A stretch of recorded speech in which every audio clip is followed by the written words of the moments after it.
On ne peut pas continuer à vivre la guerre. Ça fait déjà plus de 5 ans qu'on est dans cette situation.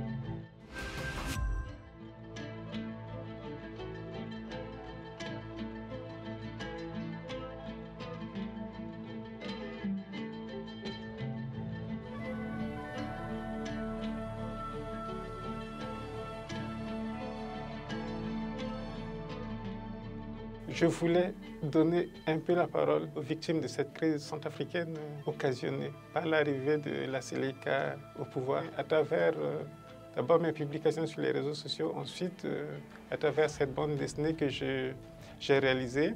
La crise en Centrafrique était considérée en quelque sorte comme une guerre interreligieuse. Et moi, je suis chrétien, j'ai une épouse qui est musulmane. On habitait un milieu majoritairement chrétien et donc du coup, ma famille était beaucoup plus visée parce que j'avais une épouse qui est musulmane. D'abord, j'avais perdu mon emploi quand la crise a commencé. Ensuite, ma famille était visée directement à cause des histoires de religion. Et c'est justement ça qui m'a motivé à parler de la guerre pour que ceux qui ne sont pas en Centrafrique, qui ne connaissent pas exactement la réalité centrafricaine, puissent comprendre comment les Centrafricains vivaient cette crise, comment ma famille aussi, qui est une famille mixte, vivait cette crise-là. Le dessin permet de raconter beaucoup de choses. Il y avait une petite couverture de la crise par des journalistes étrangers qui étaient là, qui n'allaient pas vraiment en profondeur des quartiers, qui étaient beaucoup plus dans des hôtels, qui rencontraient plutôt des responsables de la Seleka. Je pense que grâce au dessin, j'ai pu montrer la Centrafrique de l'intérieur, les recoins des quartiers, les situations difficiles qu'on vivait au quotidien dans les quartiers et que les journalistes n'étaient pas en mesure de venir filmer. Avec le dessin, je pouvais reproduire tout ça.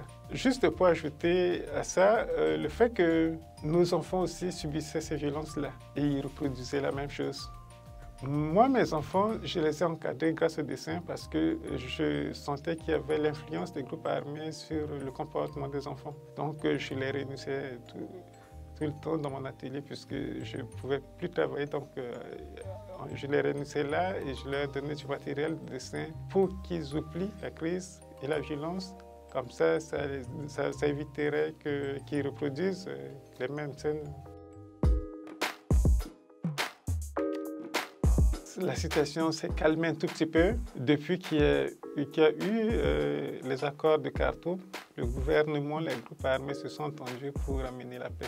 On ne sait pas si ça va tenir longtemps parce qu'on a connu pas mal d'accords en Centrafrique avec toutes les crises depuis plusieurs années. Ici, les accords aujourd'hui, demain, ils trouvent des prétextes pour reprendre les armes.